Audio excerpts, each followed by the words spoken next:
Tonight, show of solidarity. European leaders travel to Ukraine as President Volodymyr Zelenskyy pleads for help, with Russian President Vladimir Putin closing in on Kyiv. This as the number of refugees fleeing Ukraine crosses 3 million. Kids shouldn't see the murder. They shouldn't hear the bombs falling on their city. Plus, in a time of rage, children will not come to school on Monday with a mask on. How to defuse the anger. All this and more tonight on Faith Nation.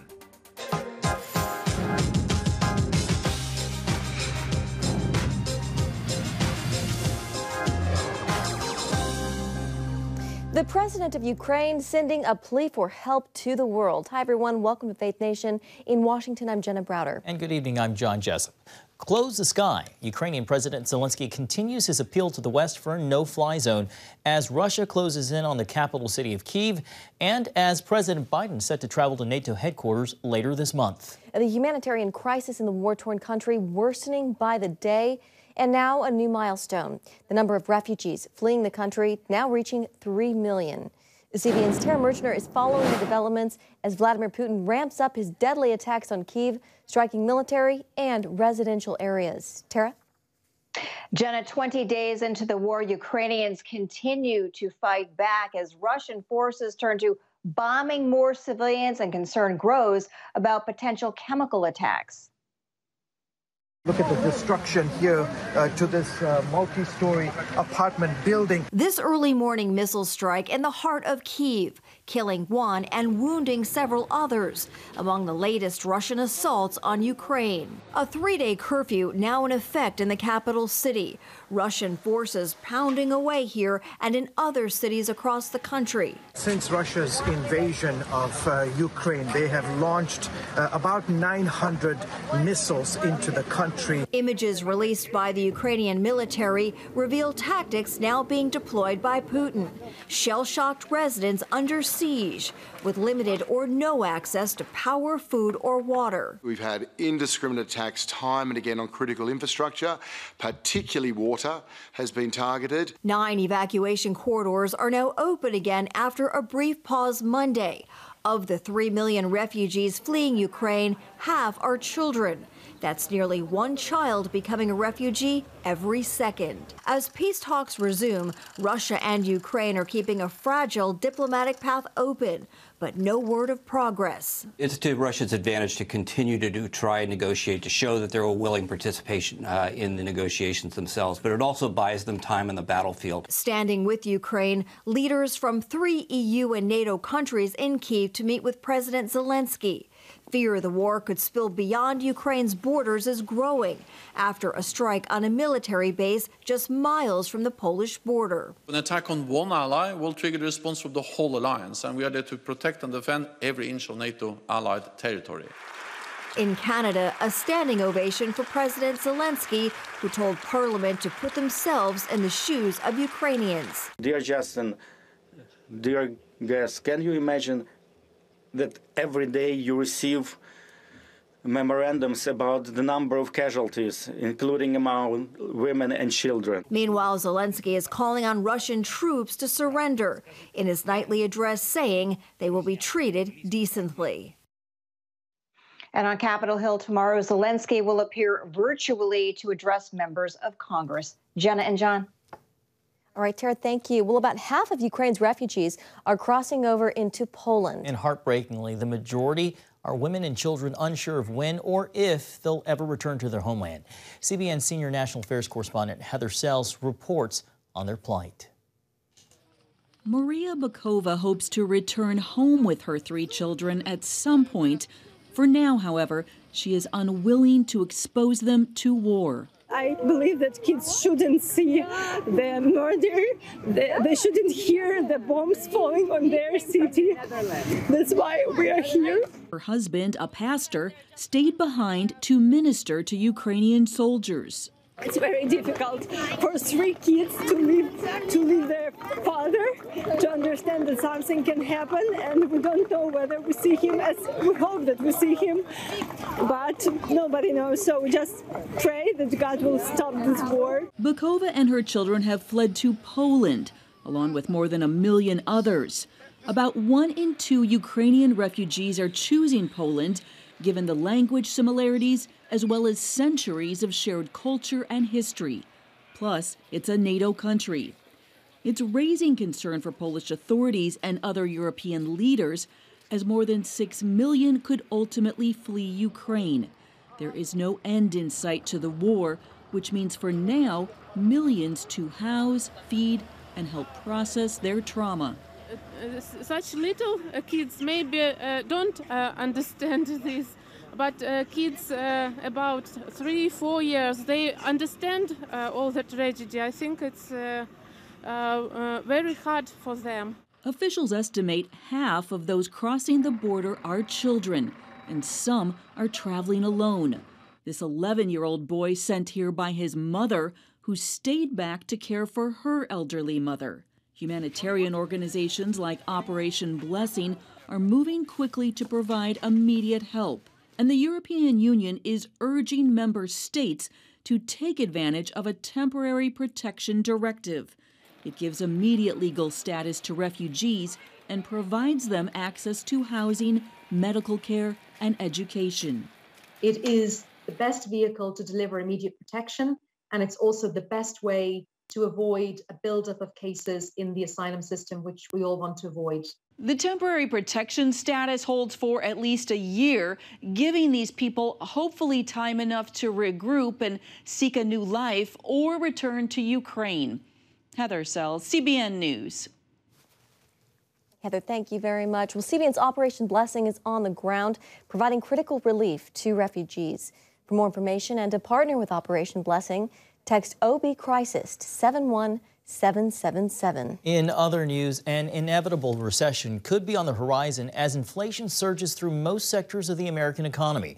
Analysts say the problem started with COVID-related supply chain issues. Others point to Biden administration policies. Meanwhile, the president is putting the onus on the war in Europe.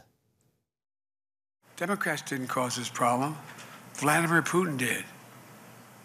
And we are working on to fix it. The Federal Reserve set to announce interest rate hikes as soon as tomorrow in an effort to combat inflation. Economists predict the Fed could raise interest rates at least 5 times this year, a 1/4 percentage point each time. Today, the producer price index shot up 10% over the last year, while the cost of producing goods and services rising less than 1% from last month. And with that, let's bring in CBN News Chief Political Analyst David Brody. David, inflation skyrocketing, new numbers put the producer price index in the double digits. The president, as you heard, blames the war in Europe. Inflation, though, as we know, was a major problem well before Putin invaded Ukraine. Your take on that, David, are Americans buying it? No, Jenna, they're not buying it, and you're absolutely right. I mean, inflation, the last time I checked my watch, and I don't check my watch often because, honestly, who wears a watch nowadays? But anyhow, no, inflation was a problem a long time before the war. Look, I couldn't, you know my travails with cream cheese. I try to get cream cheese at the grocery store. I couldn't get it before the war, and I sure as heck can't get it now as well. So, look, this has to do with Democrats and spending. I think that's pretty clear. Also, COVID is a big part of it, and you put all of it together, and this is exactly the problem. You know, it's interesting. Biden, he continues to talk about being the moral authority, kind of like this moral president. That's why he ran. Remember, that's why he ran to begin with. But the problem is Americans aren't necessarily buying what he's selling. And what he's selling is, in this case, is just not true. And people are smart enough to figure it out, Jenna. David, almost 3/4 of Americans say, along those lines, that they're unhappy with Biden's handling of inflation, according to a new ABC News Newsweek poll out today. Inflation and the economy, David, as you all know, widely considered voters' top priority. Any way the White House can get out from under this? Going to be very, very difficult. I mean, this is a trend situation, and the trend has been trending downward for a very long time. So, I mean, I think the short answer to that, John, is no.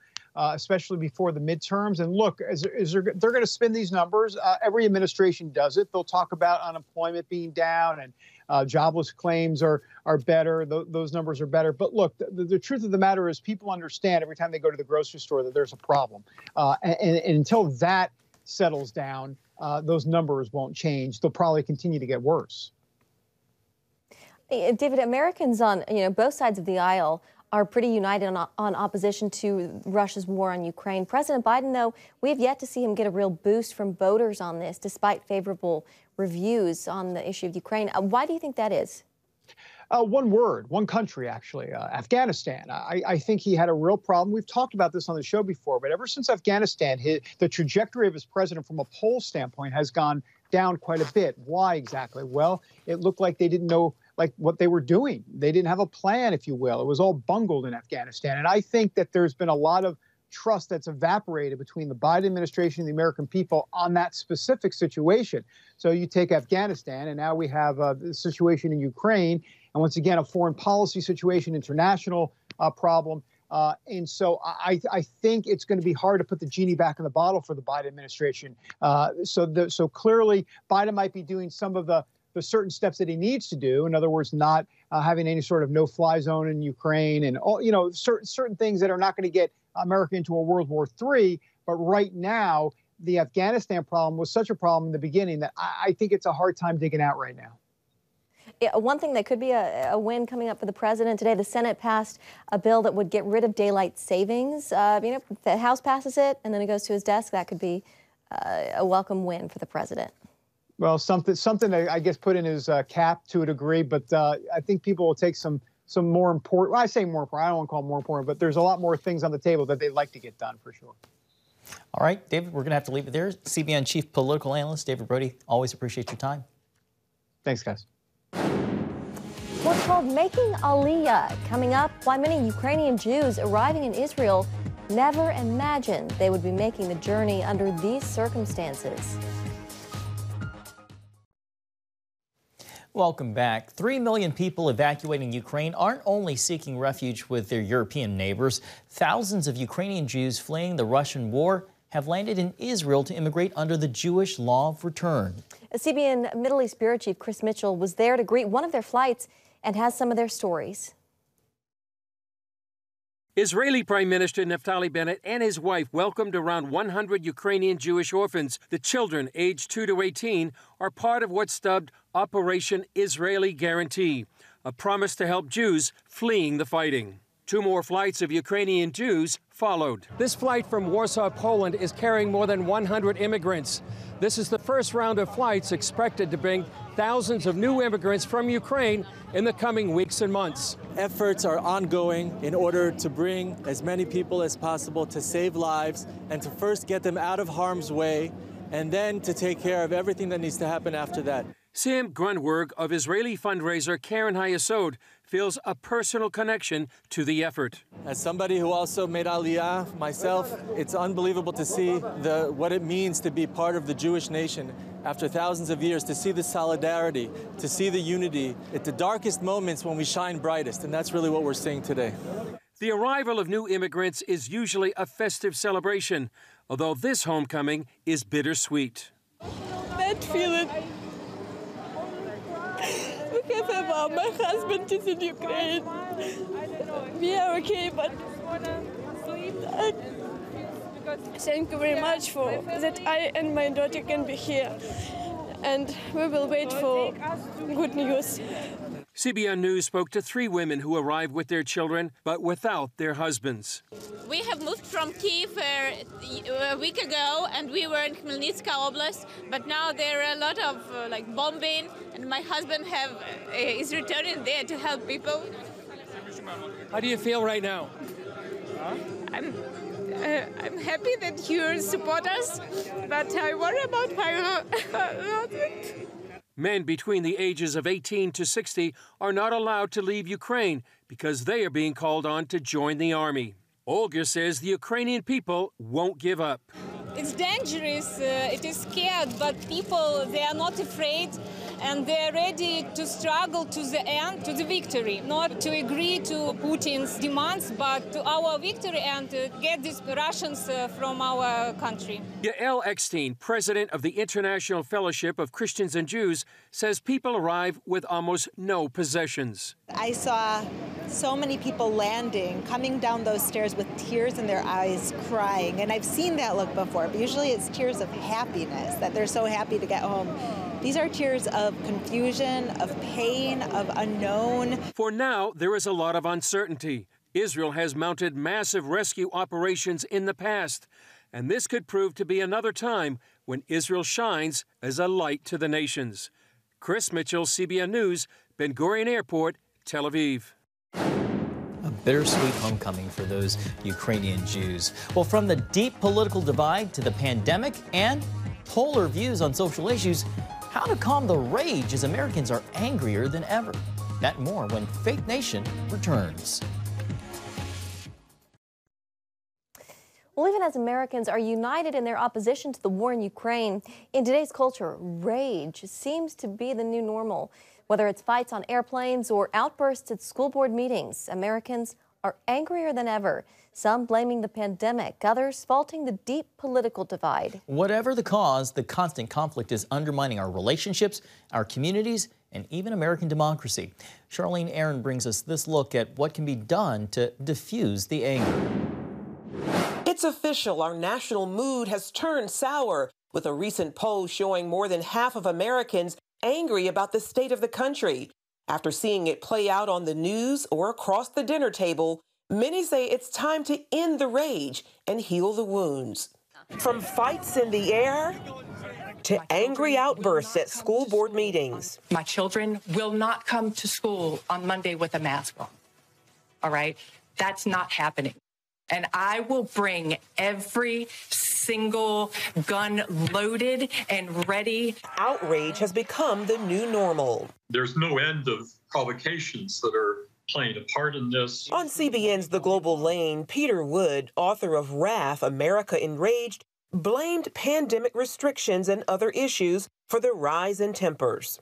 The arrival of large numbers of people on our Mexican border, the backing up of ships off the West Coast and East Coast trying to deliver goods here, the unleashing of inflation into the mainstream economy.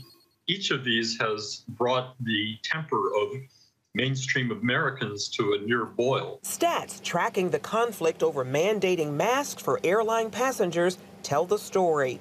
The FAA reported almost 6,000 cases of unruly passengers last year, a big jump from the 146 complaints filed by flight crews in 2019. Differing political views often the driving force. According to Betsy Sinclair, a political science professor at Washington University in St. Louis, the problem has been building for some 30 years. If you ask people, how angry are you feeling towards the opposite party? Or how frequently do you feel anger towards the opposite party? We're seeing basically 70% of Americans are reporting tremendous volumes of anger. In a research paper on the subject, Sinclair points directly at politicians from both parties and how they use mistrust and anger to their advantage. Candidates and campaigns have manipulated the emotion of anger to generate loyalty. So we often, we quip that a loyal voter is an angry voter, but anger motivates people to take political action. It motivates people to vote. Sinclair adds that unrestrained anger can threaten democracy, which relies on healthy social interactions between people who disagree.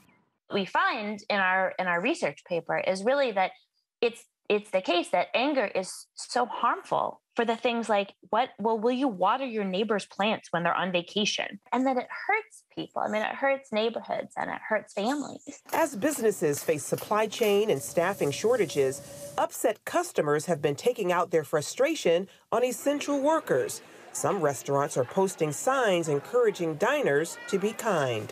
John Cooper of the Christian rock band Skillet says while believers should stand up for biblical values, showing grace to those who disagree with our stance is vital. Grace has to be us Christians being willing to tell the truth, but not treating our enemies the same way that they treat us. Recognizing that what we really want is for those people to come to know this amazing Lord that we know. In her book, The Habits of Unity, 12 Months to a Stronger America, One Citizen at a Time, Elaine Park provides key anger management tools. You can be in a space with someone whose views on a certain topic are entirely different from yours. Shift the conversation. Say, I respect your opinion. As an antidote, Sinclair suggests civic engagement. Her recently created app, Magnify Your Voice, encourages partisan-neutral involvement in local communities. There's so many things that we can do that go beyond our partisanship to take care of our basic humanity. And I think that is what matters the most. People are going to disagree about their politics, but they're going to care about each other as a community. And we have to have both things. Meanwhile, Park believes spreading positivity can spark a unity revolution to help America heal. Unity is not going to trickle down. We need to bubble unity up from the humility of our own hearts and souls. And be humble when we look at in the eyes of another person, no matter what they think. Charlene Aaron, CBN News. Still ahead, keeping the hope alive in Ukraine, one song at a time.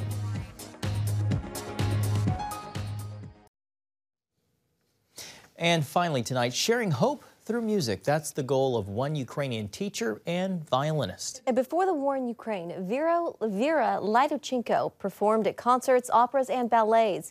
A week into sheltering from bombs, she decided to lift the spirits of the people around her by holding small concerts in a basement.